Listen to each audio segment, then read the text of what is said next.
Ako po si Miss Winnie at ito ang ating kwento. Aray! Napangiwi ako sa sakit nang bumaon sa paa ko ang isang bubog na tumalsik galing sa nabasag na pinggan sa sahig. Hindi yun aksidenteng nahulog at nabasag. Inihagis yun ni Banjo. Buisit naman, Marisa. Wala ka bang alam na iluto kung hindi puro itlog? Itlog na nga sa umaga at tanghali, pati ba naman sa gabi? Gusto mo ba akong maging bugok na kagaya mo, ha? Naunang manginig ang mga tuhod ko bago pa man ako makapagsalita. Kapag ganito talaga na sumisigaw na sa galit si Banjo, ay nangangatog na kagad ako sa takot. Alam ko na kasi ang susunod na mangyayari. Pasensya na, Banjo. Wala kasi talaga akong ekstrang pera ngayon eh. Hindi ko naman pwedeng galawin ang sinahod ko sa paglalabada ngayong araw dahil ibabayad ko yun sa kuryente natin para magkailaw na ulit tayo. Kulang pa nga eh. 3 buwan kasi tayong hindi nakapagbayad eh. Paano ngayon yan? Palaging itlog o hindi kaya tuyo ang ipapaulam mo sa akin? Magtiis na muna tayo sa kung ano ang meron. Ay, bakit kasi hindi ka na naman pumasada eh? Sayang yung kita mo ngayong araw. May pambili na sana tayo ng ulam. Hindi ko gusto ang tono ng pananalita mo, ha? Anong gusto mong palabasin? Na wala akong silbi? Mabilis kong iniharang sa aking muka ang 2 kong braso nang umakto siyang sasampalin ako. Ayusin mo yung pananalita mo, ha? Hindi porket ikaw ang malakas kumita sa atin ay pwede mo na ako sumbatan. Baka nakakalimutan mong pamamahay ko ito. Hindi naman ako nanunumbat, Banjo eh. Nangihinayang lang ako. Dagdag budget na rin sana natin ang kita mo. Tumigil ka na nga. Huwag mo akong pinangungunahan, ha? Ito ang tandaan mo, Marisa.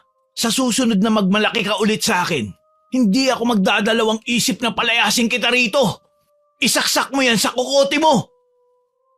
Hindi ako nakaimik sa sinabi niyang yon. Para akong sinampal ng paulit-ulit. Mas masakit pa nga ang mga salitang binitiwan niya kesa sa pananakit na madalas niyang gawin sa akin. Oh, ano pang tinatayo-tayo mo dyan? Kumilos ka na!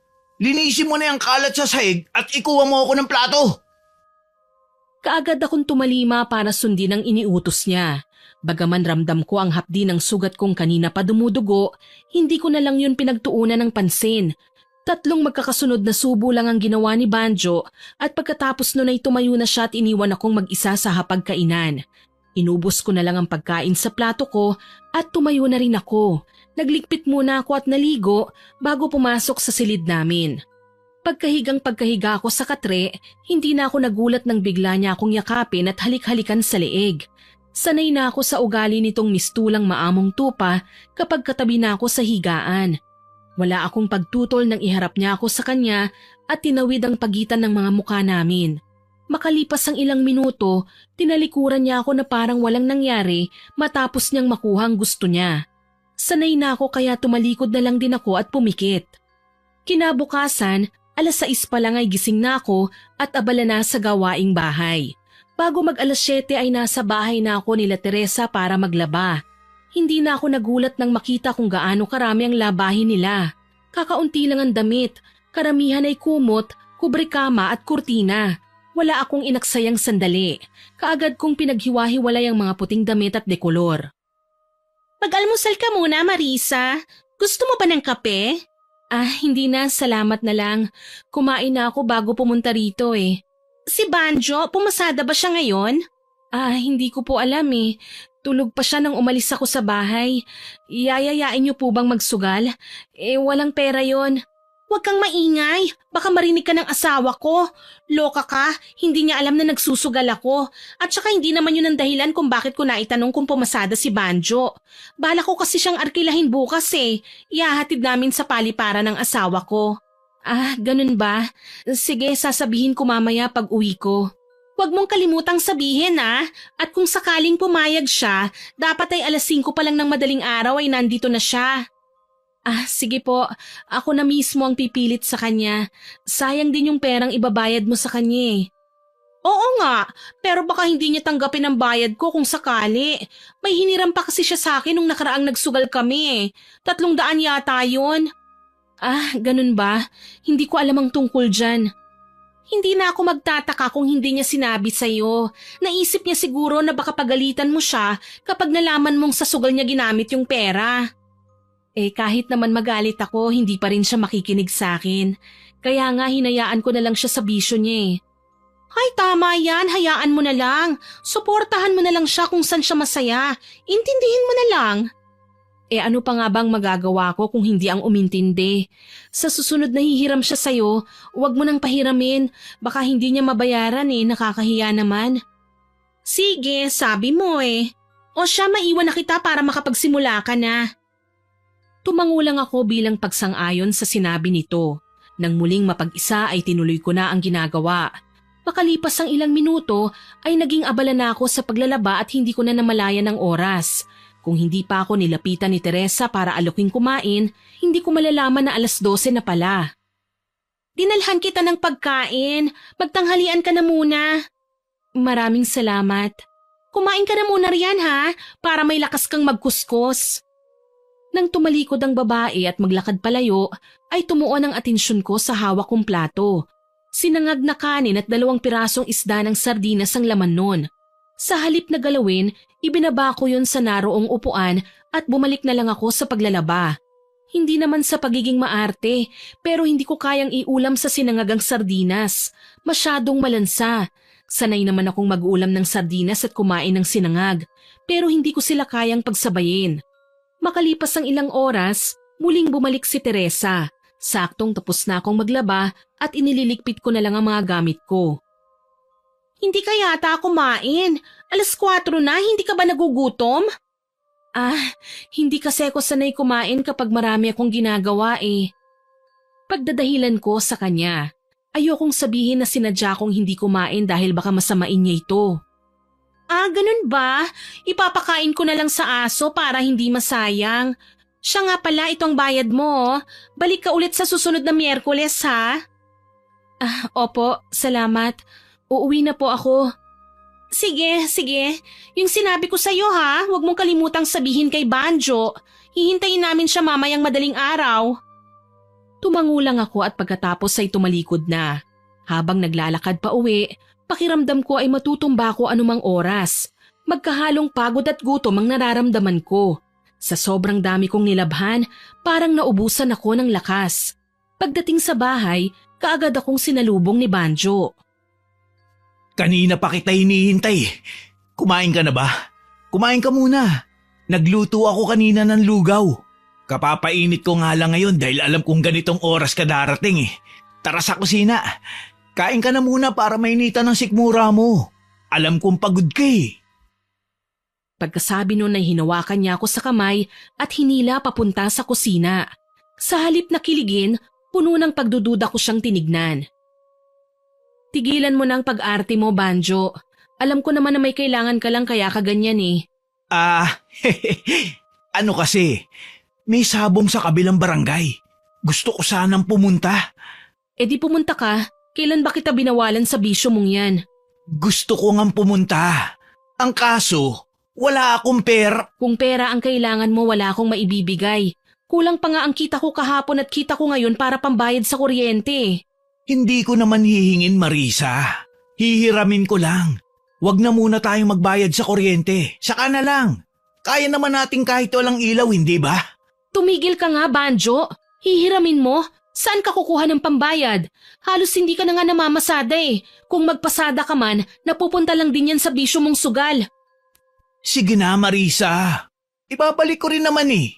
Kung gusto mo, dodoblihin ko pa ang bayad. Nangangati kasi ang mga kamay ko. Malakas ang kutob ko na siswertihin ako ngayong araw.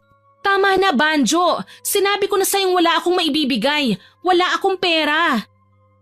Pagkasabi nun ay tumayo ako. Bala ko sana siyang talikuran, subalit bago ko pa man magawa yun ay hinablot na niya ako sa buhok. Napangiwi ako sa sakit dahil sa ginawa niyang yun. Ang hirap mong umintindi ha. Nakikiusap na nga sa'yo ng maayos yung tao eh. Nagmamataas ka pa? Ano ha? Bitiwan mo ako, Banjo! Nasasaktan ako! Mas masasaktan ka kapag hindi mo binigay ang gusto ko.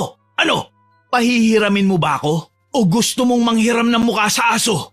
Wala nga akong Talagang nagmamatigas ka pa ha? Isang malakas na sampalang pinadapo niya sa mukha ko. Sa sobrang lakas, napaupo ako sa sahig habang hawak-hawak niya pa rin ang buhok ko. Tama na, Banjo! Awat ko sa kanya nang umakto siyang sasampalin na naman ako.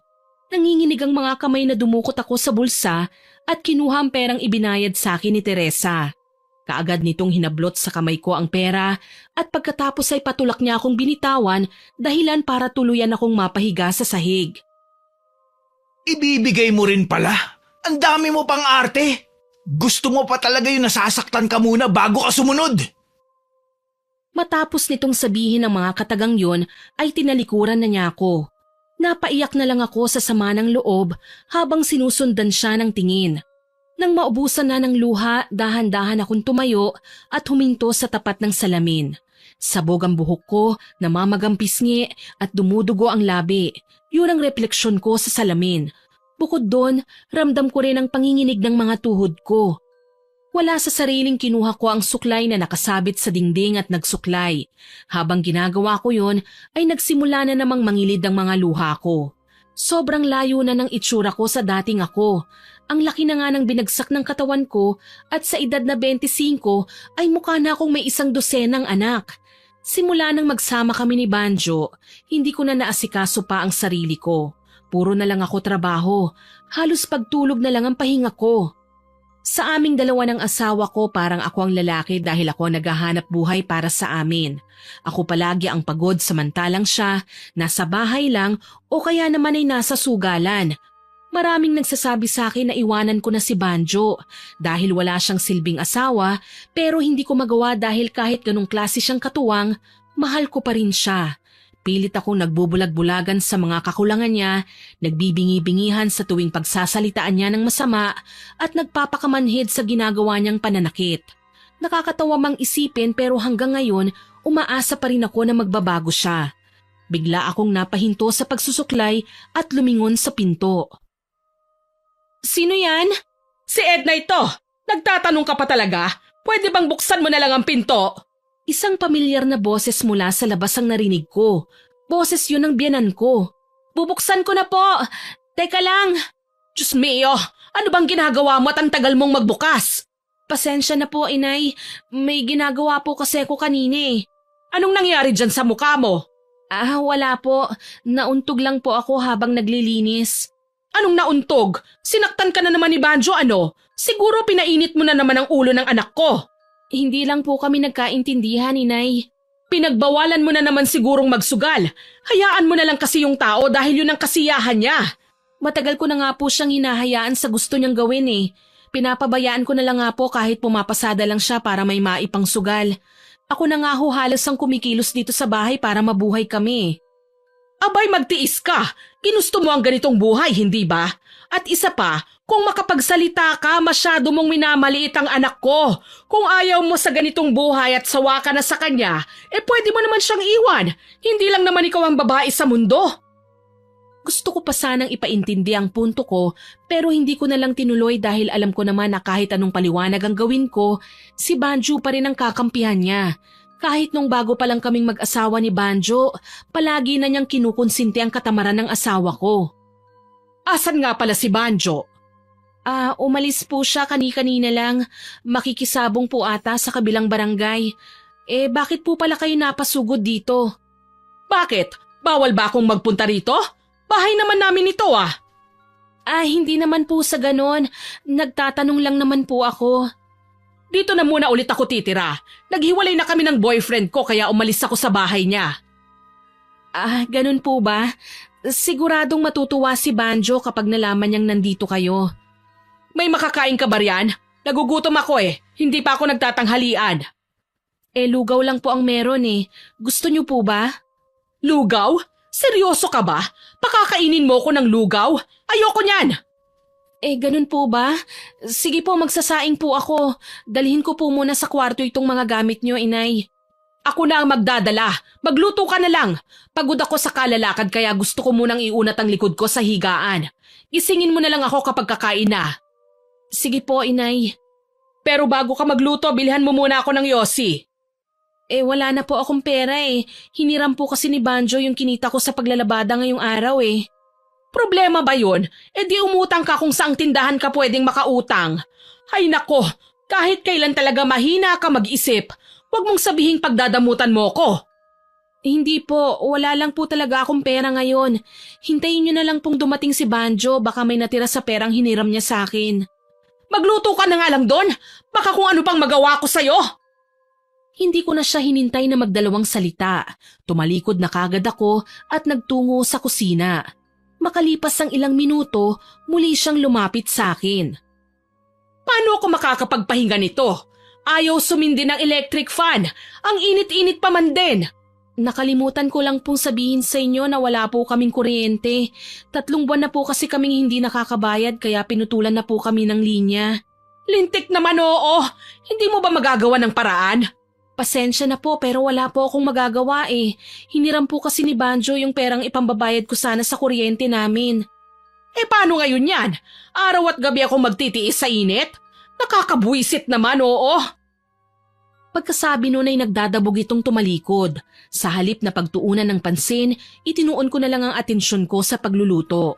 Mahigit kalahating oras din akong naging abala bago natapos. Kaagad akong pumasok sa kwarto para tawagin ang biyenan ko.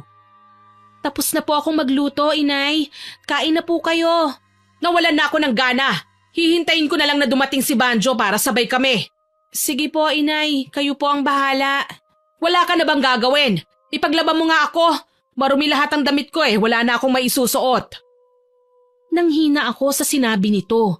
Pagod na ako sa maghapong paglalaba. Wala pa akong pahinga.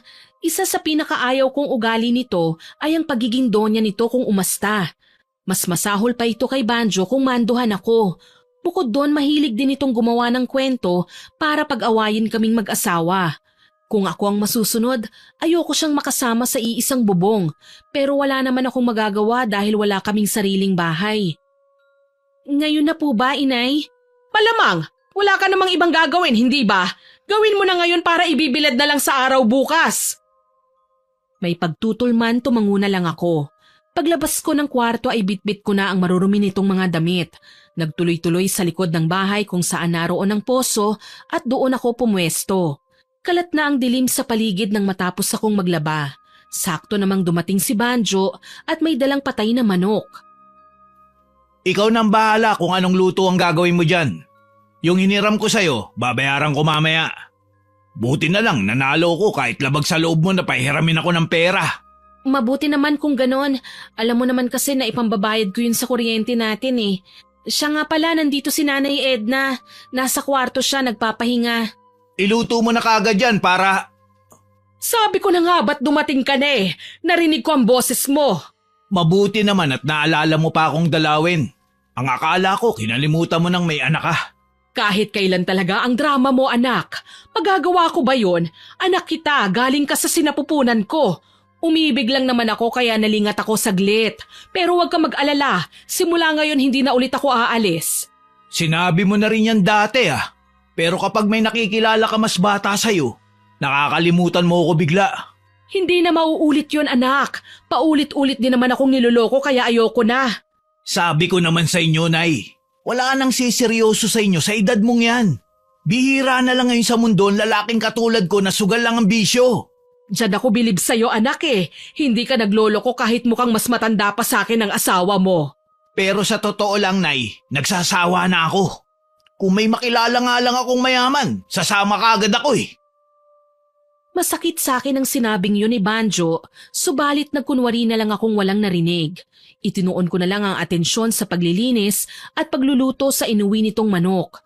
Nagpatuloy sa pagkukwentuhan ng mag-ina habang ako naman ay abala sa ginagawa. Matagal pa ba yan? Gutom na ako eh.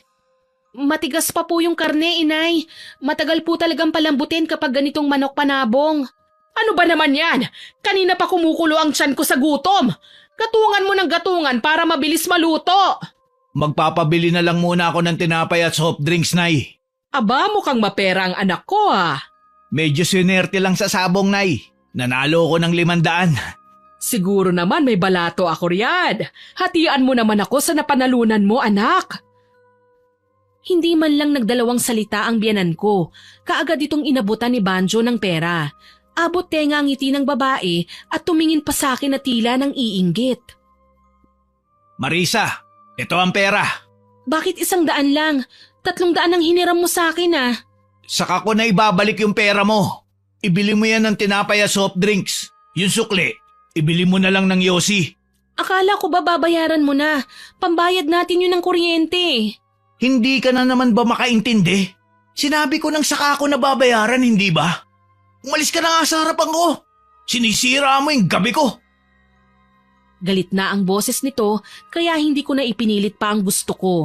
Bagsak ang balikat na tumalikod ako at lumabas ng bahay para sundin ang utos nito. Medyo may kalayuan ang tindahan mula sa amin kaya inabot ng mahigit 10 minuto bago ako nakabalik. Naabutan ko silang masayang nagkukwentuhan. Pagtingin ko sa niluluto ko, bigla akong nanlumo dahil halos wala na yung apoy. Masama man ang loob, hindi na lang ako umimik. Nang maibigay ko sa kanila ang dala ko, ay pumwesto ulit ako sa harapan ng lutuan. Inaasahan ko na aalukin nila akong uminom ng soft drinks o kaya bigyan man lang ng tinapay pero hindi yun nangyari. Para silang walang ibang kasama dahil hindi man lang nila ako tinirhan. Siya nga pala, Marisa. Nakasalubong ko si Teresa. May sinabi pala siya sa'yo. Bakit hindi mo sinabi sa akin? Oo nga pala, nawala sa isip ko. Mabuti na lang pala at nakasalubong ko siya. Nakakaya ron sa tao kung nagkataon. Inaasahan pa naman niya na sasabihin mo sa akin. Sinong Teresa ba yan, anak? Si Isang ba? Yung crush mo nung elementarya? Opo, Nay. Siya nga. Ay, ang tagal ko na siyang hindi nakikita. Naalala ko pa halos araw-araw mo siyang kasabay pumasok at umuwi noon. Ang sabi mo pa nga, siya ang gusto mong pakasalan eh. Matagal na po yun. Masyado pa akong bata nun. Malabo nang mangyari yun dahil pareho na kaming may asawa. Wala naman akong sinasabi ah. Tumawa ang biyenan ko, tawang nanunukso. Bilang asawa ni Banjo, pakiramdam ko ng mga sandaling yun ay may kung anong matulis na bagay ang bumaon sa dibdib ko. Tumingin sa akin si Nanay Edna at muling nagsalita. Baka nagseselos ka, Marisa, ah. Narinig mo naman ang sinabi ni Banjo. Matagal na panahon na raw yon. Naalala ko lang naman dahil narinig ko ang pangalang Teresa. Sa halip na magsalita, itinuon ko na lang ang atensyon ko sa niluluto ko. Kasinungalingan kasi kung sasabihin kong hindi ako nagseselos. Mas mabuti na wag na lang akong umimik at baka may masabi lang akong hindi maganda. Kapag nagkataon kasi ako lang din ang kawawa dahil paniguradong si Nanay Edna ang kakampihan na naman ni Banjo. Matagal pa ba yan? Gusto ko nang kumain at nang makapagpahinga na ako. Maaga pa akong aalis bukas. Saglit na lang ito, pinalalambot ko lang yung hinulog kong patatas. Pagkasabi noon ay kumilos na ako para maghanda ng mga plato at kutsara. Nagsandok na rin ako ng kanin at kaagad kong sinunod ang ulam ng tuluyan na itong maluto. Ilang sandali pa ay magkakaharap na kami sa hapagkainan. Pagkatapos kumain, nagsialisan kagad sila at naiwan akong mag-isang nagliligpit. Kahit nagkalaman na ang tiyan ko ay nangihina pa rin ako. Wala pa akong pahinga simula umaga. Muntik na nga akong matumba habang nilalagay ang mga plato sa banggera dahil bigla na lang akong nahilo. Pagkatapos kong maglikpit, naghilamos lang ako saglit ng katawan at sumunod na rin sa kwarto namin. Usok ng sigarilyo ang sumalubong sa akin dahil naroon at naninigarilyo sina Nanay Edna at Banjo. Dumiretso ako sa katre at nahiga. Dahil sa sobrang pagod, kaagad akong hinila ng antok. Kinabukasan, maaga akong ginising ni Banjo para ihanda ang isusuot niyang damit. Bagaman inaantok pa, napilitan akong bumangon. Pwede ba akong sumama, Banjo? Wala naman akong laba ngayon eh. Sasama ka? Ano naman ang gagawin mo ron? Dagdag bigat ka lang sa tricycle. At isa pa, walang kasama rito si Nanay. Walang mag-aasikaso sa kanya. May tira pa namang kanin at ulam kagabi. Ipainit na lang niya kapag kakain na siya. Hindi ka pwedeng sumama. Diretso pasada na ako pagkatapos hapon na ako uuwi. Alam nga naman kasama kitang mamamasada. Pwede naman ah. Anong pwede naman? Nag-iisip ka ba? 5 pasahero na nga lang ang kasya sa tricycle. Babawasan mo pa? Ngayon lang naman eh. Sige na, Banjo. Tigilan mo nga ako. Ang kulit mo ha. Sinisira mo ang umaga ko. Bakit ba ayaw mo akong isama? Dahil ba kasama mo si Teresa? Walang kinalaman si Teresa sa desisyon kung wag kang isama. Huwag mo siyang dinadamay sa usapan natin. Hindi mo mayaalis sa akin ang mag-isip ng kung ano-ano dahil may nakaraan pala kayong dalawa. Asawa mo ko, Banjo. May karapatan akong magselos. Ewan ko sa'yo. Baliw ka na. Alis na nga ako bago pa ako tuluyang mabwisit sa'yo. Pagkasabi nun ay binitiwan niya ako at tinalikuran. Naiwan akong maluha-luha habang sinusundan siya ng tingin. Kesa umiyak ka riyan, magluto ka na lang ng almusal. Totoo po ba yung sinabi niyo kagabi, Inay? Dating may gusto si Banjo kay Teresa? Mukha ba akong sinungaling sa paningin mo? Hindi po. Gusto ko lang pong kumpirmahin kung totoo yon. Totoo yon. Sayang nga at hindi sila nagkatuluyan eh. Gustong gusto ko pa naman si Teresa para sa anak ko. Magluluto na po ako ng almusal. Pagkasabi nun ay lumabas na ako ng kwarto. Sinadya kong putulin na ang pag-uusap namin dahil pakiramdam ko anumang oras ay sasabog na ako sa emosyon. Inabala ko ang sarili ko sa paggawa ng mga gawaing bahay, subalit hindi ako nagtagumpay na baliwalain ang nararamdaman kong panibugho. Kung ano-ano na rin ang pumapasok sa isip ko, mga eksena na lalong dumudurog sa akin. Halos buong araw akong balisa at hindi makapag-isip ng maayos. Pagsapit ng 4:00, nakaupo ako sa may bintana nang lapitan ako ni Nanay Edna. Buong araw ka nang parang wala sa sarili. Huwag kang mag-alala. Uuwi pa rin naman yung si Banjo. Kung ano-ano na siguro ang iniisip mo ngayon dahil magkasama silang dalawa. Sa bagay, kung ako ang nasa lugar mo, ganyan din ang mangyayari sa akin. Pero ganyan talaga ang buhay eh. Ang gawin mo na lang kung sakaling may relasyon sila, ikaw na lang ang magpaubaya. Tutal mas nauna naman talaga sa'yo si Teresa eh. Umuwi ka na lang kaya sa lola mo. Siguradong namimiss ka na ng matandang baliw na yon. Alam ko pong ayaw niyo sa akin, pero wag niyo pong idadamay ang lola ko. Wala siya rito. Hindi niyo siya dapat sinasali sa usapan. Abat, sinisigawan mo na ako ha? Ang kapal ng mukha mong bruha ka? Pagkasabi nun ay bigla niya akong hinablot sa buhok. Kahit nasasaktan, hindi ako nanlaban. Ano ha? Lalaban ka? Lumaban ka para makita natin kung hanggang saan ang kaya mo. Mas lalo pa nitong hinigpitan ng pagkakasabunot sa buhok ko. Kumilos ako para alisin ang kamay nito sa ulo ko at dahil doon ay umusad kami ng umusad hanggang sa hindi napansin na nasa pintuan na pala kaming dalawa. Ang sumunod na nangyari ay pareho naming hindi inaasahan. Pareho kaming nawalan ng balanse at bumagsak sa hagdan. Mababa lang ang binaksakan namin dahil 2 baitang lang naman yon mula sa lupa, subalit nagtamo ng sugat sa gilid ng kilay si Nanay Edna matapos nitong mauntog sa nakausling bato. Nataranta ako nang may lumabas na dugo mula sa sugat nito. Nasugatan po kayo, Inay? Huwag mo akong lalapitan! Kasalanan mo ito eh! Humanda ka! Isusumbong kita kay Banjo! Hindi ko po ginusto ang nangyari. Kung hindi niyo po sana ako sinabunutan, hindi sana tayo mahuhulog eh. Huwag ka nang magpalusot! Kunwari ka pa, alam ko namang sinadya mong ihulog ako. Hindi po totoo yan. Tingnan ko lang mamaya kung sino sa atin ang paniwalaan ni Banjo. Pagkasabi nun ay tumayo na ito at pumasok sa loob ng bahay. Kaagad akong sumunod dahil nag-aalala pa rin ako sa kalagayan nito. Nakahinga na lang ako ng maluwag nang makita kong maliit lang naman pala yun. Lagyan po natin ng band-aid, Inay. Sa halip na pakinggan ang sinabi ko ay tinignan lang niya ako ng masama. Hindi ko na lang ipipilit pa ang gusto ko dahil baka magalit lang ito ng lalo. Kinagabihan, pag uwi ni Banjo ay kaagad itong sinalubong ni Nanay Edna. Nasa kusina ako at nasa pintuan ng mga ito pero rinig na rinig ko kung paano baligtarin ng babae ang buong kwento. Ilang sandali pa, may narinig na akong mga yabag na papalapit. Hindi na ako nagulat nang bumungad sa akin ang galit na mukha ni Banjo. Kasunod nun ay isang malakas na sampalang dumapo sa pisngi ko. Bakit mo tinulak sa hagdan si Nanay? Hindi ko siya tinulak. Nahulog kaming dalawa. Huwag ka nang magsinungaling. Sinabi na sa akin ni Nanay ang lahat. Sinasabihan ka lang daw niya na huwag mong pagselosan si Teresa. Pero nagalit ka na kagad at itinulak mo siya. Hindi totoo yan. Gusto mo pa talagang baliktarin si Nanay? Hindi ka pa nakontento sa ginawa mo sa kanya? Ni minsan hindi ko siya pinagbuhatan ng kamay tapos ikaw? Ang kapal na mukha mo, saktan siya. Pagkasabi nun ay isa na namang sampalang binitiwan nito na halos ikatumba ko. Sa susunod na saktan mo uli si Nanay, hindi lang sampal ang aabuti mo sa akin. O ano, masarap bang masampal? Ha, sabi ko naman sa'yo akong paniniwalaan niya eh. Nagawa pa talaga akong asarin ni Nanay Edna nang tumalikod na si Banjo at pumasok sa kwarto para magbihis. Hindi ko siya pinansin.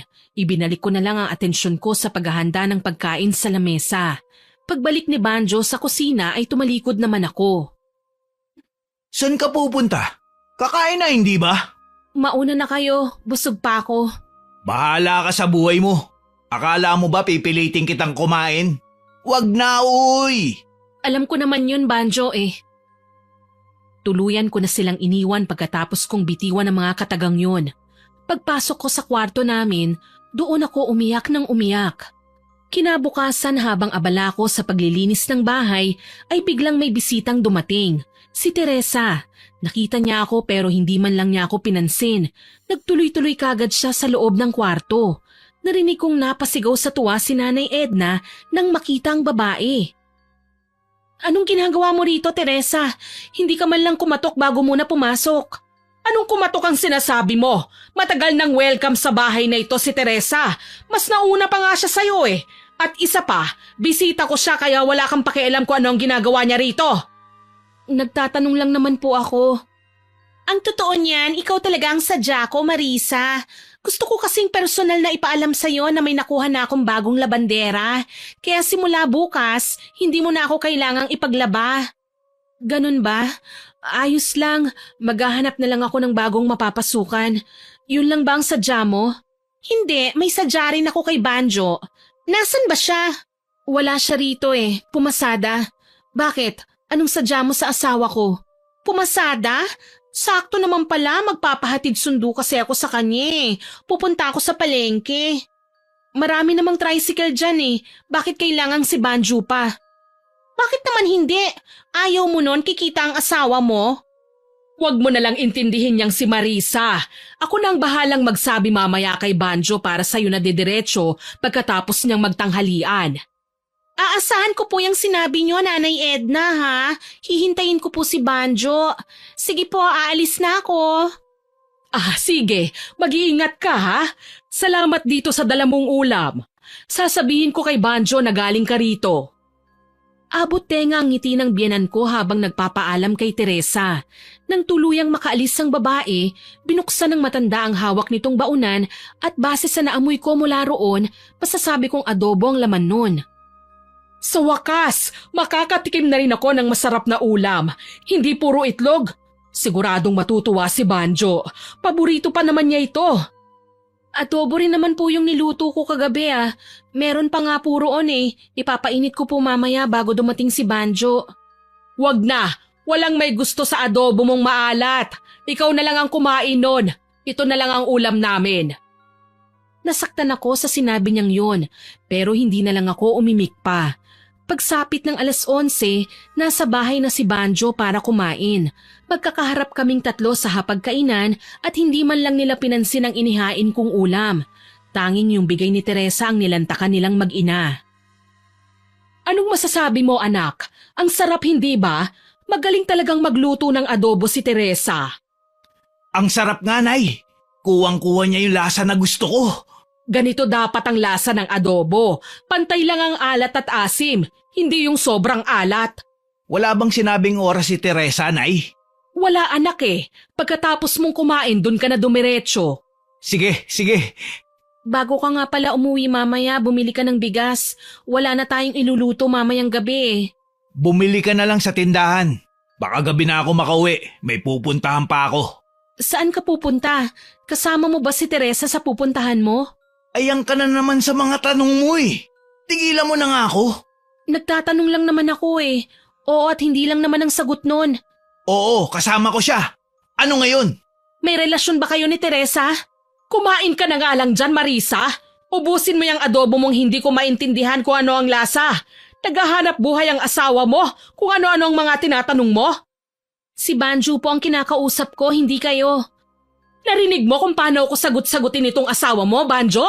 Hindi mo ako sinasagot pero siya, ang lakas ng loob niyang barahin ako. Hoy Marisa, ayusin mo yung pananalita mo sa nanay ko ha. Baka gusto mo na naman masaktan. Ano bang mali sa sinabi ko? Nagsasabi lang naman ako ng totoo eh. Wala akong pakialam. Basta wag mong sinasagot-sagot ang nanay ko. Kapag siya ang magsasalita ng hindi maganda sa akin, ayos lang. Pero kapag ako bawal, asawa mo ko, Banjo. Ipakita mo man lang na may pakialam ka sa akin kahit minsan. Tigilan mo nga ako, Marisa. Wala tayo sa pelikula. Itigil mo yung kadramahan mo. Hindi ako nagdadrama. Kahit kailan naman talaga hindi mo ako pinakitaan ng pagpapahalaga eh. Ginawa ko naman ang lahat para maging mabuting asawa sa'yo ah. Pero alila yata at hindi katuwang ang tingin mo sa akin eh. Anong alila ang sinasabi mo dyan? Hoy Marisa, mahiya ka nga. Kahit kailan hindi kita inalila.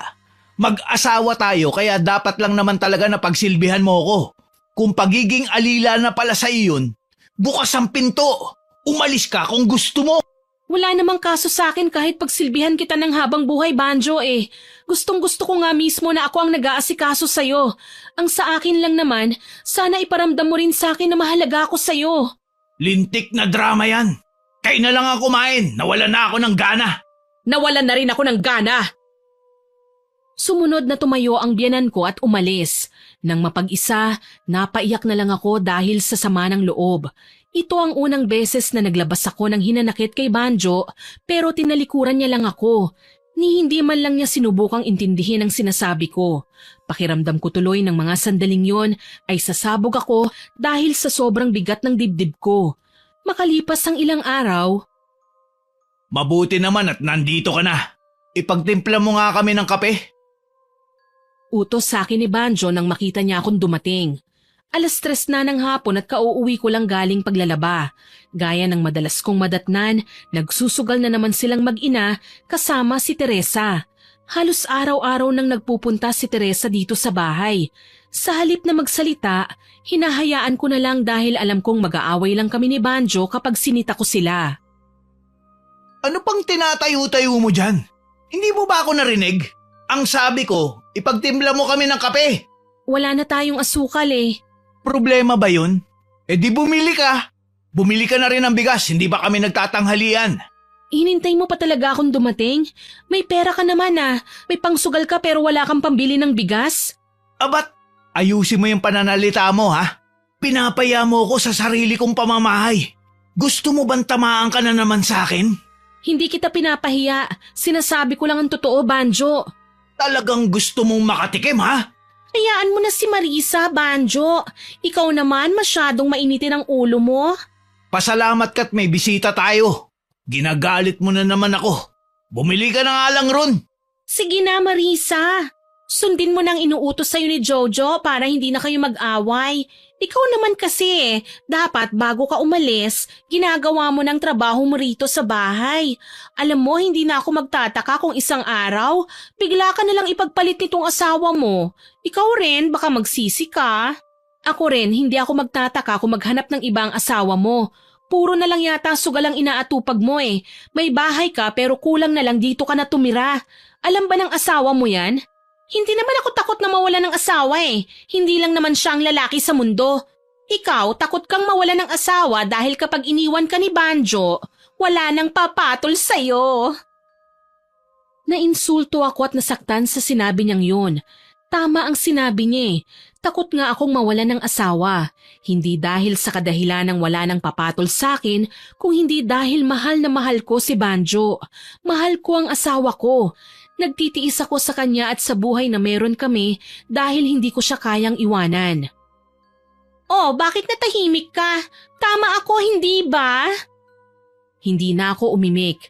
Sa halip, tinalikuran ko na lang sila at lumabas ako ng bahay. Malapit na ako sa tindahan nang may makasalubong akong magnanay na masayang naglalakad. Hindi ko maiwasang makaramdam ng inggit. Matagal ko na rin gustong magkaanak, pero hanggang ngayon ay hindi pa rin ako nabubuntis. 5 taon na kaming nagsasama ni Banjo, pero wala pa rin kaming anak. Ayokong isipin na isa sa amin ang may problema, siguro hindi pa lang talaga oras para magkaroon kami ng supling. Marahil dahil sa estado ng buhay namin, kaya hindi pa kami pinagkakalooban. Pero kung ako lang sanang masusunod, gusto ko nang magkaanak. Handang-handa na akong maging isang nanay. Napapitlag ako sa kinatatayuan dahil bigla na lang kumulog at kumidlat. Kasunod noon, nagdilim ang kalangitan. Malalaki ang mga hakbang na nagpatuloy ako sa paglalakad. Hindi masyadong malayo ang tindahan sa bahay namin, kaya nakauwi na ako kagad bago pa man bumuhos ang malakas na ulan. Bumalik ako sa kusina at paglabas ko ay may bitbit na akong 3 tasang kape. Pagdating sa tapat nila, bigla akong natapilok ng saktong ibababa ko na sana sa tabi ni Teresa ang kape niya. Nawala ng balanse ang pagkakahawak ko sa tasa at natapon ang laman nun sa mga hita nito. Dahil mainit, napasigaw ito sa sakit. Nang tangkain ko siyang punasan ay tinulak niya lang ako at sininghalan. Sinadya mo ito, no? Hindi ko sinasadya. Bigla lang akong nahilo eh. Pasensya na. Sinungaling! Pagkasabi noon ay dinampot nito ang isang tasa at itinapon sa mukha ko ang laman. Napasinghap ako at napasigaw sa sakit. Mabuti na lang at hindi sumakto sa mga mata ko. Anong pakiramdam? Masakit, hindi ba? Akala mo ba palalampasin ko tong ginawa mo? Sinabi ko naman pong hindi ko sinasadya eh. Tumigil ka na, Marisa. Ikaw na nga may kasalanan. Ikaw pa may ganang magalit. Tumabi ka riyan, Banjo. Tuturuan ko lang ng leksyon ng babaeng yan. Magsasalita pa sana ako pero biglang pinatahimik ako ng malakas na sampal ni Banjo. Sa sobrang lakas muli akong napaupo sa sahig. Siguro naman magtatanda ka na niyan. Napaiyak ako hindi dahil sa sakit ng sampal nito, kung hindi dahil sa pakiramdam na wala akong kakampi. Dahil kahit siya na asawa ko ay hindi man lang ako dinamayan. Ang sumunod na tagpo ay naiwan akong mag-isa sa bahay dahil hinatid nilang mag-ina si Teresa. Nang mga sumunod na araw, napansin kong napapadalas ang pagkahilo ko. Bigla-bigla na lang din akong nasusuka lalo na kapag umaga. Iniisip ko na may sakit ako kaya isang umaga kinausap ko si Banjo. Pupunta ako kay Lola, magpapagamot ako. Eh di pumunta ka. Hindi naman kita binabawalan na umalis ah. Hindi mo man lang ba ako sasamahan o ihahatid man lang? Sasamahan? Ihahatid? Ano ka, bata? Hindi, pero asawa mo ko. Kaya mo na yung mag-isa. Alam mo namang ayaw sa akin ng lola mo. At ayoko rin naman sa kanya. At isa pa, nakakapagod kaya umakyat sa bundok. Bakit kasi sa taas pa ng bundok kayo nakatira eh? Ilang beses mo nang tinanong yan at ilang beses ko na ring sinagot. Ayaw makihalubilo ni Lola sa ibang tao. Ayaw o takot sa tao. Ganyan talaga kapag taong bundok. Buti nga nakaalis ka na ron eh. Pero kung hindi mo ako napangasawa, di sana taong bundok ka pa rin ngayon. Hindi ka ba talaga sasama? Makulit ka na naman. Sinabi ko na ngang hindi eh. Sige, ayos lang. Ako na lang mag-isa. Aabutin siguro ako ng 2 o 3 araw doon. Ang tagal ko na rin kasing hindi nakakapasyal doon eh. Sige lang. Hindi ako mamamatay kung wala ka. Pagkasabi noon ay lumabas na ito ng kwarto. Ako naman, ipinagpatuloy ko ang pagkakarga ng damit sa bag na dadalhin ko. Hindi ako nagpaabot ng tanghali. Pagkatapos kong mag-almusal ay umalis na kagad ako. Kalahating oras sa jeep at mahigit 1 oras naman ang iginugol ko sa pag-akyat bago ako nakarating kina Lola. Hindi pa man ako tuluyang nakakalapit ay nakita ko nang nakatayo si Lola sa labas ng kanyang kubo. Naramdaman nito marahil na may paparating kaya lumabas kagad. Nakakunot ang noo nito nung una pero nang makilala ko ay biglang umaliwalas ang mukha nito. Hindi ko napigilan ang sarili ko na takbuhin ang pagitan namin at sinalubong siya ng mahigpit na yakap. Ikaw na ba talaga yan, Apo? Opo, Lola. Nakakatampo naman po kayo. Hindi niyo kagad ako nakilala. Hindi naman sa ganon, Apo. Ang laki kasi ng ipinagbago ng itsura mo. Pumayat ka at... Teka, anong nangyari sa mukha mo? Bakit may lapnos? At bakit may sugat sa gilid ng labi mo? Wala po ito, Lola. Dala lang ng sariling kapabayaan. Kamusta po kayo rito? Pasensya na po kayo kung ngayon lang ako nakadalaw Alam kong masama ang magsinungaling pero wala akong pagpipilian. Hindi ko pwedeng sabihin kay Lola ang totoong nangyari dahil ayaw ko siyang mag-alala sa kalagayan ko. Baka nga hindi na niya ako pabalikin pa sa bahay kapag nalaman niya ang mga pinagdadaanan ko.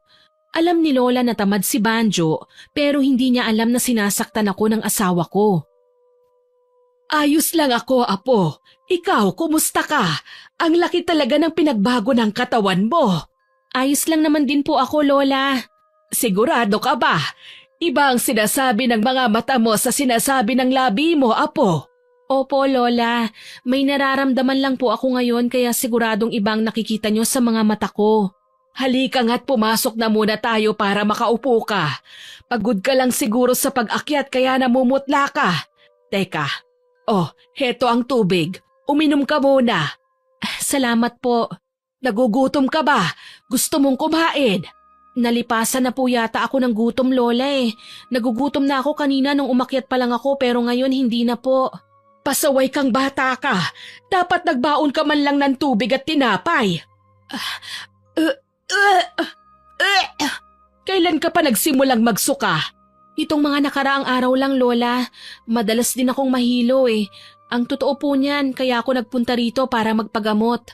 Hindi kita kailangang gamutin, Apo. Wala kang sakit.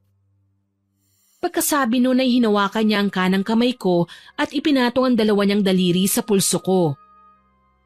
Kung wala po akong sakit, bakit madalas akong mahilo at masuka, Lola? Dahil buntis ka, Apo. Buntis po ako? Oo, Apo. Buntis ako? Magiging nanay na ako? Natupad na ang matagal ko nang pinapangarap. Masaya ako para sa'yo, Apo. Salamat, Lola.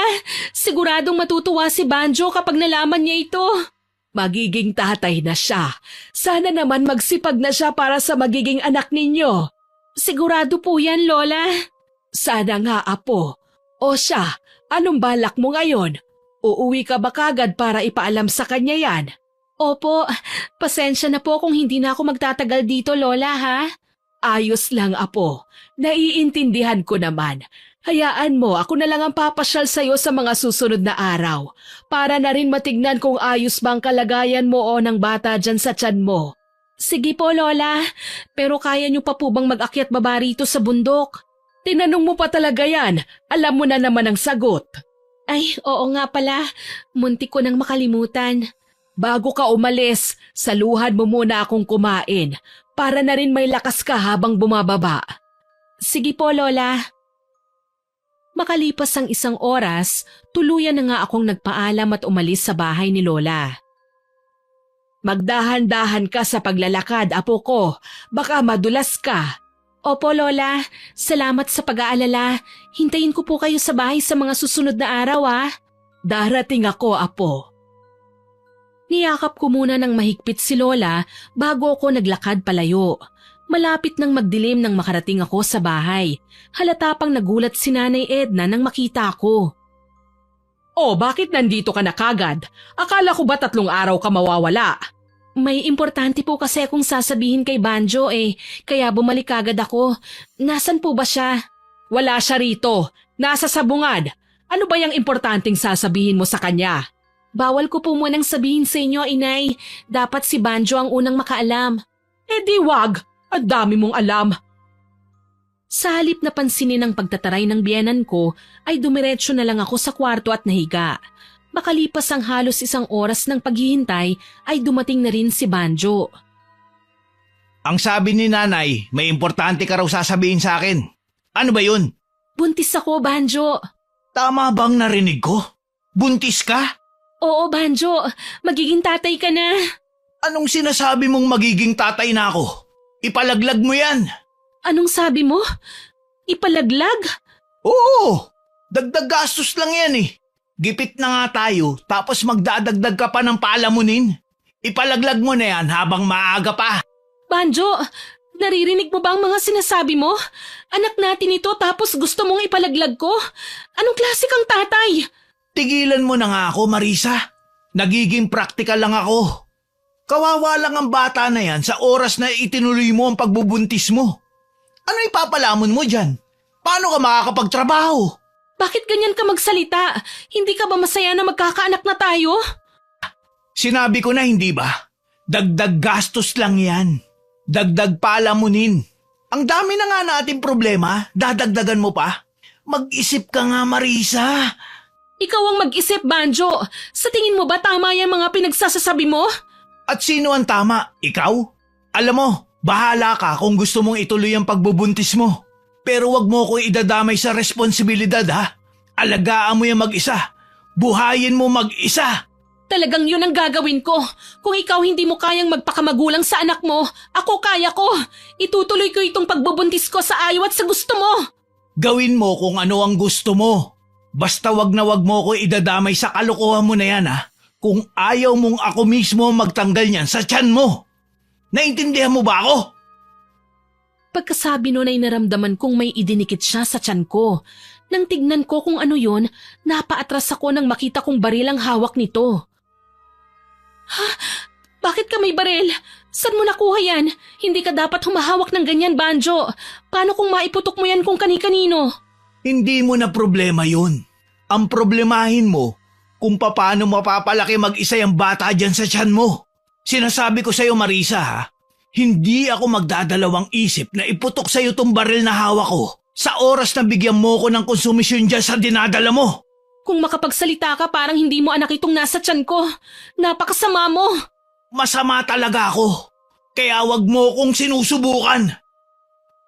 Pagkasabi nun ay tinalikuran niya ako. Nangihina akong napaupo habang umiiyak. Makalipas ang ilang minuto ay pumasok si Nanay Edna. Ang akala ko ay pagtatawanan niya ako pero hindi yun ang nangyari. Sa halip nilapitan niya ako at niyakap. Huwag kang masyadong magpapadala sa emosyon. Baka makasama yun sa bata.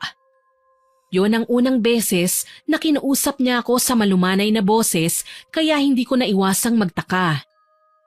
Inay? Alam kong nagtataka ka pero hindi naman ako kasing sama ng inaakala mo. Ayaw ko sa'yo pero hindi ko pwedeng isawalang bahala ang bata dyan sa tiyan mo. Apo ko pa rin yan. Kaya tahan na, baka makasama sa bata ang sobrang pag-iyak. Salamat po. Hindi ko napigilan ang sarili ko na yakapin si Nanay Edna. Kung sino pa talaga yung tao na inaasahan kong hindi matutuwa sa pagbubuntis ko, siya pa pala ang dadamay sa akin. Pinahanga mo ko. Hindi ka nakinig sa gustong mangyari ni Banjo. Huwag kang mag-alala. Susuportahan kita dyan sa pinagbubuntis mo. Maraming salamat po, Inay. Wala yun. Halika, tumayo ka. Mahiga ka muna rito. Dapat maging maingat ka sa mga kilos mo simula ngayon. Magpahinga ka na muna. Ako na ang bahalang magluto. Huwag ka nang umiyak ha. Huwag mo na rin masyado pang isipin ang mga sinabi ni Banjo. Ang gawin mo, ipahinga mo ang isip mo at pumikit ka lang hanggang sa makatulog. Gigisingin na lang kita mamaya kapag kakain na. Opo, Inay. Salamat po ulit. Nang lumabas si Nanay Edna ay ginawa ko ang sinabi nito. Dahil marahil sa labis na pagod, kaagad akong nakatulog. Sa mga sumunod na araw, naging kain-tulog na lang ang trabaho ko kapag nasa bahay na ako. Ayaw akong pakilusin ni Nanay Edna. Siya na halos ang gumagawa sa mga gawaing bahay. Naglalabada pa rin naman ako pero kasama ko siya. Tinutulungan niya ako para hindi ako masyadong mapagod. Ang biyanan ko ang naging katuwang ko sa bawat araw habang ang asawa ko naman ay halos hindi na mapirme sa bahay. Maya't maya ito kung umalis. Hinahayaan ko na lang dahil alam kong mag-aaway lang kami sa oras na pinakailaman ko siya. Isang hapon, kagagaling lang namin ni Nanay Edna sa paglalabada nang makarinig kami ng hagik-gik ng babae pagdating namin sa bahay. Nagkatinginan kaming dalawa at sabay na pumasok sa loob. Naistatwa ako sa kinatatayuan ng bumungad sa akin sina Teresa at Banjo na hubot-hubad at masayang naglalampungan. Nang makabawi sa pagkabigla, ay galit kong nilapitan ng babae at hinila sa buhok. Sinasabi ko na nga ba malandi ka, mga agaw, haliparot! Ano ba? Bitiwan mo ako! Nasasaktan ako! Banjo, tulungan mo ako! Tama na yan, Marisa! Tumigil ka! Kailan pa ha? Kailan niyo pa ako niloloko? Ang kapal ng mukha mo! Hindi mo na nga magawang magpakatatay sa anak mo! Nagawa mo pa talagang maghanap ng kabit? Ganitong babae bang gusto mo? Yung katulad mong sugarol? Sumusobra ka na, Marisa! Itiko mo yung bibig mo kung ayaw mong paduguin ko yan! Sige, gawin mo! Diyan ka naman magaling sa pananakit! Talagang ayaw mong tumigil, ha? Tumayo si Banjo at bigla akong sinakal dahilan para mabitiwan ko ang buhok ni Teresa. Ang akala ko ay tatakas na kagad ang babae pero nanlaki ang mga mata ko nang tadyakan niya ako sa mismong tiyan ko. Hindi lang isa kung hindi dalawang beses. Ano ha? Akala mo aatrasan kita? Nataranta ako nang may maramdaman akong mainit na likido na lumabas sa hita ko pababa. Banjo! Yung anak natin! Dinudugo ka, Marisa! Madali ka, Banjo! Buhatin natin siya! Dalhin natin sa ospital!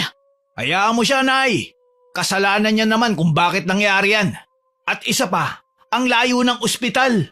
Tulungan niyo ako! Yun ang huling mga katagang nabitiwan ko bago ko nawala ng malay. Hindi ko alam kung gaano ko katagal nawala ng malay. Nang magising ako ay isang pamilyar na mukha ang bumungad sa akin. Lola? Ako nga, Marisa. Kumusta ang pakiramdam mo? May masakit ba sa'yo? Ano pong nangyari? Hindi mo ba maalala? Lola, pwede mo bang tignan kung maayos ang lagay ng anak ko? Natatandaan ko kasi na dinugo ako eh.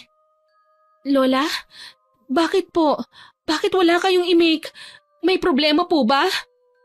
Wala na ang bata sa tiyan mo, Apo. Nakunan ka. Nakunan? Hindi totoo yan. Baka nagkakamali lang po kayo. Tignan mo ulit, Lola. Pakiusap. Pagkasabi nun ay pilit kong hinila ang isa niyang kamay at ipinatong sa tiyan ko. Nang pumasok si Nanay Edna ay sa kanya nabaling ang atensyon ko. Inay, totoo bang sinabi ni Lola? Oo, Marisa. Wala na ang anak mo. Dahil sa sinabing yun ng biyanan ko ay tuluyan nang kumawala ang mga luhang kanina pa nagbabantang bumuhos. Hindi ko maipaliwanag ang sakit na nararamdaman ko ng mga oras na yon. Nilapitan ako ni Lola at niyakap. Ang sakit, Lola!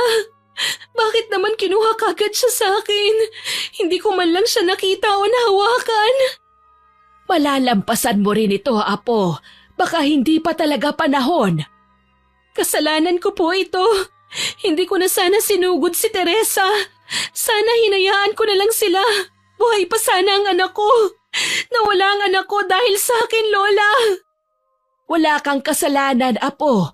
Kasalanan ito ng asawa mo. Kasalanan nila. Pinabayaan ka nila. Hindi ko po matatanggap, Lola. Ang hirap. Ang tagal ko nang gustong magkaanak pero ganun lang kadaling nawala. Matatanggap mo rin ang nangyari, Apo. Tutulungan kitang makausad. Magpagaling ka na. Uuwi na tayo. Aalis ka na sa impyernong bahay at buhay na ito. Marisa? Bakit po, Inay? Hindi ko alam kung paano hihingi ng tawad sa mga nagawa ko sa'yo at sa mga nagawa sa'yo ng anak ko, Marisa. Kahit lumuhod ako ngayon sa harapan mo, alam kong hindi pa rin mababawasan ang sakit na nararamdaman mo. Kalimutan niyo na po yun, Inay. Pinatawad ko na po kayo nung araw pa lang na tinanggap niyo ang pinagbubuntis ko. Sana hayaan mo kung makabawi sa'yo, Marisa. Hindi mo kailangang umalis dito. May karapatan kang manatili sa bahay na ito dahil asawa ka ni Banjo. Hindi ko papayagan na tumira pa rito ang apo ko. Wala nang dahilan para manatili siya sa bahay na ito. Wala nang anak niya at niloko siya ng asawa niya. Maaalala niya lang ang lahat kung hindi siya aalis rito. Ramdam ko ang galit sa bawat salitang binitiwan ni Lola. Ngayon ko lang siya nakitang nagalit ng ganun. Naiintindihan ko kung yan ang gusto mo, pero hayaan sana nating si Marisa ang magdesisyon para sa sarili niya. Hindi! Sa pagkakataong ito ako na ang magdedesisyon para sa kanya. Tapos na siyang magdesisyon para sa sarili niya at tignan mo kung ano ang naging bunga. Ang tinutukoy ni Lola ay ang desisyon ko nung magpakasal ako kay Banjo kahit tutol siya sa relasyon namin. Nagkatotoo nga ang sinabi niya noon na walang magandang maidudulot sa akin ang desisyon ko. Kung nakinig lang sana ako, hindi sana nangyari ang lahat ng ito. At sa pagkakataong ito, tama na naman si Lola sa mga sinabi niya na wala nang dahilan para manatili pa ako sa bahay na ito. Sasama po ako kay Lola, Inay. Tama po siya. Wala nang dahilan para manatili pa ako rito. Kung yan ang desisyon mo, wala akong magagawa. Kung sakaling magbago ang isip mo, pwede kang bumalik dito kahit anong oras. Hindi na po siguro. Ikaw ang bahala. Ipagdarasal ko na lang na sana mabilis mong makalimutan ang lahat. Salamat po, Inay. Sige, lalabas na ulit ako para makapag-usap kayo ng lola mo. Tumango lang ako bilang pagtugon. Nang tumalikod si Nanay Edna, ay bumalik kay Lola ang tingin ko. Nahuli ko siyang nakatingin ng masama sa papalayo kong biyanan. Lola, bakit po ang sama ng tingin niyo kay Nanay Edna? Dapat ba na matuwa ako sa kanya? Isa siya sa nagpahirap sa'yo. Humingi naman po siya ng tawad, Lola. At isa pa, nagbago na po ang trato niya sa akin nang malaman niyang buntis ako. Kahit na, hindi pa rin noon mababago ang katotohanan na pinagmalupitan ka niya. Tapos ngayon niya gustong bumawi kung kailan huli na ang lahat. Sa oras na makaalis tayo sa bahay na ito, hindi na ulit ako papayag na bumalik ka pa rito. Kung kailangan ikulong kita para hindi ka na makaalis, gagawin ko. Hindi niyo na po kailangan gawin yon, Lola. Ayoko na rin naman pong bumalik pa rito. Mabuti naman kung ganon. O siya, sige na, magpahinga ka na muna. Matulog ka ng matulog para bumalik kagad ang lakas mo. Hindi ko po alam kung paano makakatulog ng mahimbing matapos ang nangyari sa akin, Lola. Parang walang ibang gustong gawin ng katawan ko kung hindi ang umiyak ng umiyak. Hindi na muling nagsalita si Lola. Sa halip lumapit siya sa akin at niyakap niya ako. Makalipas ang isang araw, magpaalam ka na sa biyanan mo. Uuwi na tayo. Ngayon na po ba mismo, Lola? Oo, hindi ko na kaya pang magtagal sa bahay na ito kasama ang mga taong dahilan kung bakit nasa miserabling sitwasyon ka ngayon. Hindi ko kayang makita na nagagawa pa rin nilang makakain at makatulog ng maayos habang ikaw halos hindi mo na magawang lumunok ng pagkain. Pinuntahan ko na nga si Nanay Edna at nagpaalam. Hindi ko masisisi ang lola mo kung bakit malaki ang galit niya sa amin. Tama naman siya sa mga sinabi niya eh. Kami ang may kasalanan kung bakit nangyari ang lahat ng yan sa'yo. Galit na galit nga po si Lola. Kaya mas mabuti na po talaga na umalis na kami rito para magkaroon na ng katahimikan ng lahat. Mag-iingat kayo. Yung sinabi ko sa'yo ha, pwede kang bumalik kung kailan mo gusto. Opo, Inay. Salamat po. Mag-iingat din po kayo palagi. Pagkatapos ng pag-uusap namin na yon ni Nanay Edna, ay umalis na kagad kami ni Lola. Hindi na ako nag-abala pang magpaalam kay Banjo dahil hindi pa ako handang makaharap siya ulit. Masyadong malalim ang sugat na binigay niya sa akin at sa tingin ko ay aabutin yun ng ilang taon bago tuluyang maghilom. Makalipas ang isang linggo, gabi na pero umiiyak ka pa rin, Apo. Buong araw ka ng ganyan. Itong pagkain mo rito hindi mo naman ginalaw. Paano ka lalakas niyan kung hindi ka kakain? Simula nang dumating tayo rito ay wala ka pang maayos na kain. Ayoko pong kumain, Lola. Wala po akong gana. Ano bang balak mo? Iiyak na lang palagi. Apo, alam ko naman na sobrang hirap ang pinagdaraanan mo ngayon, pero wag mo naman sanang pabayaan ng ganito ang sarili mo. Pasensya na po, Lola. Hindi ko lang po talaga maiwasang maiyak kapag naaalala ko ang nangyari. Para po kasi akong dinudurog sa sobrang sakit eh. Alam ko, minsan na rin akong nawalan kaya alam ko ang pakiramdam. Pero sana naman, Apo, tulungan mo ang sarili mo na makabangon. Para saan pa, Lola? Nakakawalang gana na eh. Kung ganito rin lang nawala na sa akin ang lahat, ayoko na pong magpatuloy pa. Ako ang nasasaktan at nahihirapan para sa'yo, Apo. Ayokong nakikita kang ganyan. Hayaan niyo na lang po ako, Lola. Anong hayaan ang sinasabi mo? Hindi ko pwedeng gawin yon, Apo. Ngayon mo ko mas kailangan. Wala na rin akong pinagkaiba sa mga taong may kagagawa nito sa'yo kung ganun ang gagawin ko. Sige na, Apo, kahit konting subo lang, para lang magkaroon ng laman yang tiyan mo. Wala po akong gana, Lola eh. Ilagay niyo na lang po dyan sa tabi. Kakain na lang po ako kapag nagutom ako. Ilang araw mo nang sinasabi yan pero napapanis lamang ang pagkain na binibigay ko sa'yo. Sige na, Apo, kahit konting… sabi na ayoko eh! Pasensya na, Lola. Hindi ko po sinasadyang tabigin ang kamay niyo. Natapon po tuloy ang pagkain. Ayos lang, Apo. Naiintindihan ko. Sige, magpahinga ka na lang muna. Pagkatapos linisin ni Lola ang pagkaing kumalat sa sahig, ay iniwan na niya ako. Nang gabing yun, dala marahil ng pagod ko sa buong araw na pag-iyak, ay kaagad akong nakatulog. Mga bandang 3:00 ng madaling araw, nagising ako dahil may narinig akong kaluskos sa labas. Lumabas ako ng kwarto namin at nagulat ako nang makita ang isang nakakakilabot na nilalang na may itim na balat. Mahaba ang buhok na parang may sariling buhay, matutulis ang mga kuko at may nakausling mga pangil. Sa kinatatayuan nito ay nakakalat ang malansang dugo na galing sa kamay nitong may hawak na dumudugong bagay. Lola? Biglang nagbago ang itsura ng nilalang nakaharap ko. Naging isang normal na tao. Hindi na ako nagulat nang makilala kung sino yon. Saan ka galing, Lola? Bakit duguan ka? Hindi ba't matagal na tayong nangako sa isa't isa na kalilimutan na natin ang pagiging aswang? Lahat ng tao ay may kanya-kanyang sikreto na tinatago at ito ang lihim na meron kami ni Lola. May lahi kaming aswang. Gabunan ang tawag sa uri na meron kami. Sa henerasyon ni Lola, bukod tanging siya na lang ang buhay. Ayaw niya na lumaki kung katulad ng mga kauri namin, kaya umalis kami sa amin at tumira sa bundok na ito para mamuhay ng payapa at kalimutan ang totoo naming pagkatao. Huwag mo nang alamin kung saan ako nang galing. Oh, eto, kainin mo para lumakas ka. Pagkasabi nun ay inabot niya sa akin ang bagay na hawak niya. Nanlaki ang mga mata ko nang mapagtanto ko kung ano yon. Ha? Puso ng tao? Lola, anong ginawa mo? May usapan tayo, hindi ba? Ikaw ang nagdala sa akin dito noon dahil ayaw mong lumaki kung katulad ng mga kauri natin. Ang sabi mo, kalilimutan na natin ang pagiging aswang. Pero ano yan? Ano yung nakikita ko? Matagal mo na ba itong ginagawa, Lola? Matagal mo na bang sinira ang pangako natin? Ilang inosenteng tao na bang nabiktima mo? Hindi ko sinira ang pangako natin.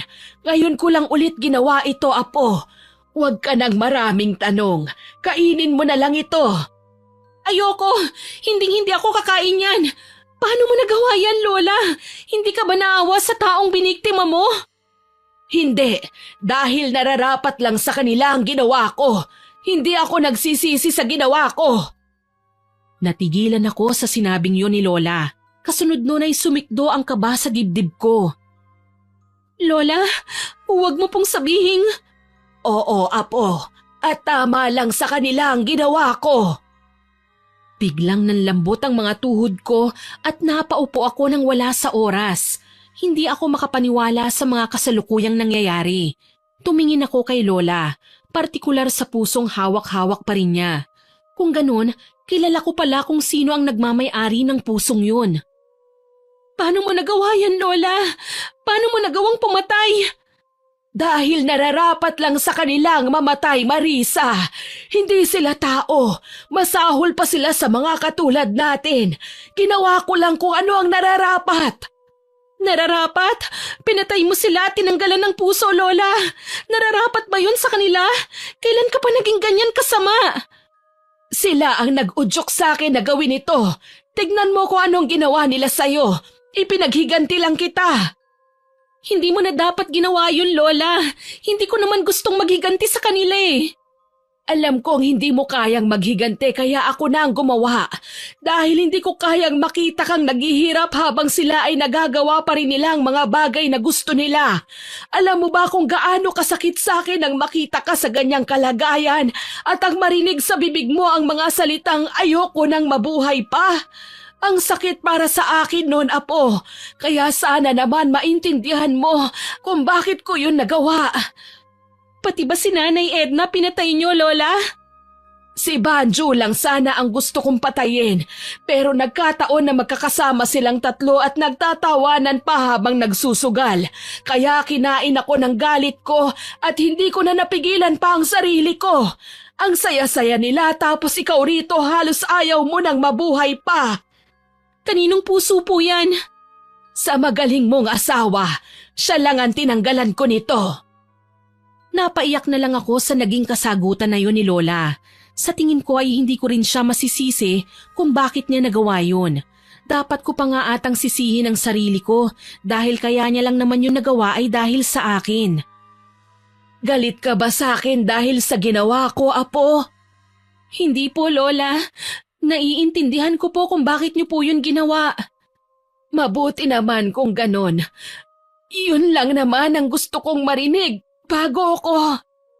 Nanlaki ang mga mata ko nang bigla na lang bumagsak sa harapan ko si Lola.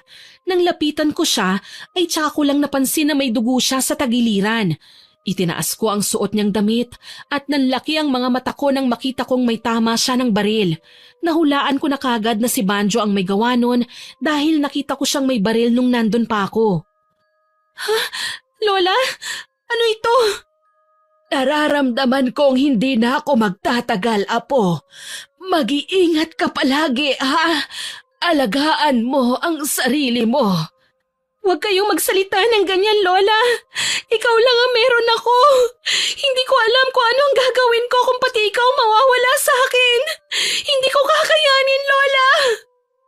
Naiiyak na ipinatong ko ang 2 kong palad sa sugat niya para mabawasan ang pagdurugo. Kapag nawala na ako, huwag mong ikulong ang sarili mo sa lugar na ito, Apo. Tumira ka kung saan mo gusto. Tama na, Lola. Ayoko po. Huwag niyo akong iiwan. Itinaas niya ang isa niyang kamay at pinunasan ng mga luha ko sa pisngi. Habang ginagawa niya yun ay patuloy pa rin ako sa pag-iyak. Kasalanan ko ito eh. Patawarin mo ako, Lola. Kung nakinig lang sana ako sa'yo noon, hindi sana nangyari ang lahat ng ito. Wala kang kasalanan, Apo.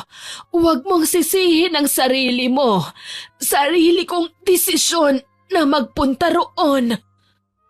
Habang nagsasalita ay ramdam kong naghahabol na si Lola sa paghinga. Kitang-kita ko rin sa mukha niya na nahihirapan na siya. Napahagulgol ako dahil sa isiping anumang sandali ay mawawala na ang taong nag-aruga at nagpalaki sa akin. Parang awa mo na, Lola. Huwag mo akong iiwan. Hindi ko po kaya. Hindi kita iiwan, Apo. Nasa tabi mo lang ako palagi. Babantayan kita. Pagkatapos niyang sabihin ang mga katagang yon, ay dahan-dahang pumikit ang kanyang mga mata hanggang sa tuluyang bumagsak ang kamay niyang nasa pisngi ko. Lola! Wala akong nagawa kundi ang yakapin na lang ng mahigpit ang walang buhay niyang katawan habang patuloy pa rin ako sa paghagulgol. Kinagabihan, napagdesisyonan kong sunugin na lang ang bangkay niya kasama ng mga naiwan niyang gamit. At habang pinanonood kong unti-unting tinutupok ng apoy ang katawan niya, ay nag-unahan na namang magbagsakan ng mga luha ko. Paalam, Lola. Mahal na mahal kita. Salamat sa lahat ng ginawa mo para sa akin. Salamat din dito sa regalo mo. Ang tinutukoy kong regalo ay ang hawak-hawak kong puso ni Banjo. Kahit papaano masasabi kong pag-aari ko na talaga ang puso niya. Nakakalungkot lang dahil kailangan pang ihiwalay yon sa katawan niya para maging akin. Siguro naman ngayon ay wala na akong magiging kaagaw pa. Minahal kita ng sobra. Higit pa sa buhay ko, Banjo. Pero napakalupit mo. Hindi ko alam kung anong nagawa ko sa'yo para pahirapan mo ko ng ganun. Gusto ko lang naman na tratuhin mo ko ng tama at mahalin kagaya ng pagmamahal ko sa'yo. Mahirap bang gawin yon? Nagtiis ako. Nagpakamartir dahil mahal kita. Pero binaliwala mo ang lahat ng iyon. Ang sama-sama mo. Ikaw ang may kasalanan ng lahat. Ikaw ang pumatay kay Lola. Pati sa anak natin. Dahil doon, hinding-hindi kita mapapatawad. Nagsisisi ako na nakilala at minahal kita. Matapos kong bitawan ang mga katagang yon, walang pagdadalawang isip kong inihagis sa naglalagablab na apoy ang puso na hawak ko. Tapos na ang lahat ng pagdadalamhati para sa asawa ko. Tapos na ang pagpapakamartir ko. Haharapin ko na ang panibagong yugto sa buhay ko. Kalilimutan ng mapait na karanasan. Ito na ang oras para bumangon at magsimulang muli ng nag-iisa. Sana po ay nagustuhan niyo ang aking ibinahaging kwento. Pero hindi pa po tayo tapos dahil oras na po para sa ating shoutout. Shoutout po kay Ma'am Eileen Pastoral, Digna Jimenez, Miss Alicia Arizo, kay Sir Jonel Gabriel at kay Love Cataleja Soto, kay Maria Therese Alimños, kay Sir Pasiano Guerrero na nag-comment po sa minulestya ng malibog na amain upload. Ang sabi po niya, grabe raw po ang ganda ng boses ko at ang lamig. Pati na rin daw po ang story natin ang ganda. Salamat po sa inyong papuri, sir. Shoutout din po kay Jomil Del Monte, kay Ma'am Edna Bundamayo, kay Del Kabusbusan, kay Sir Roberto Crimen, kay Russell Agbay, kay Princess Aliana, kay Ma'am Candida de Balucos, kay Ma'am Hiramini, kay Ma'am Criselda Sutil, kay Ma'am Remalin Salip Alawi, kay Gandang Maris, kay Ashley Domingo. Shoutout din po kay Ma'am Grace Eliza Mars Lanes, kay Rio Jane Berialis, kay Tamano Pasod from Damam, kay Ma'am Syra Bello, kay Ma'am Lilian Del Rosario from Naik, Cavite, kay Ma'am Mercy Basa, at kay Ma'am Sunshine Segundo na kasusubscribe lang daw po niya. Salamat po ma'am. Kay Ma'am Cecilia Plaza, kay Ma'am Maribel Marcelino, kay Miss Morena Campanero, kay Ma'am Lea Sumayang at sa mga staff ng Unisteel Trading Corporation, kay Myla Alrabon from Saudi Arabia, kay Roy Dab, kay Sean Joshua, kay Ma'am Lolet Diaz, at sa mga regular listeners po natin na sina I Love Traveled, Ma'am Ami Yong, Ma'am Rose Ann Rama, kay Sir Mike James Tapak na nakikinig daw po habang naglalaba, kay Ma'am Abigail, kay Sir Marco Nanyes at sa mga kasamahan niya sa Amira Boxes Handicraft sa Laguna na sina Ate Auring, Faye, Minda, Kath, Ruth, Kuya Dennis at kay Poging J daw po. Naku sir, siguradong pogi kayo ha. Salamat po sa inyong lahat dyan na nakikinig. Gusto ko rin pong batiin ang lahat ng magbe-birthday ngayong July, especially po kay Ma'am Myla Alcanciado Quijano. Happy birthday po ma'am. Maraming salamat po sa lahat ng nagkomento at nakinig sa kwentong ito. Patuloy ko pa pong hihingi ng suporta nyo para makinig sa mga susunod ko pang kwento at mag-subscribe, like, share and comment sa upload natin. Hanggang sa muli, ako po si Miss Winnie na nagpapasalamat sa inyong pakikinig.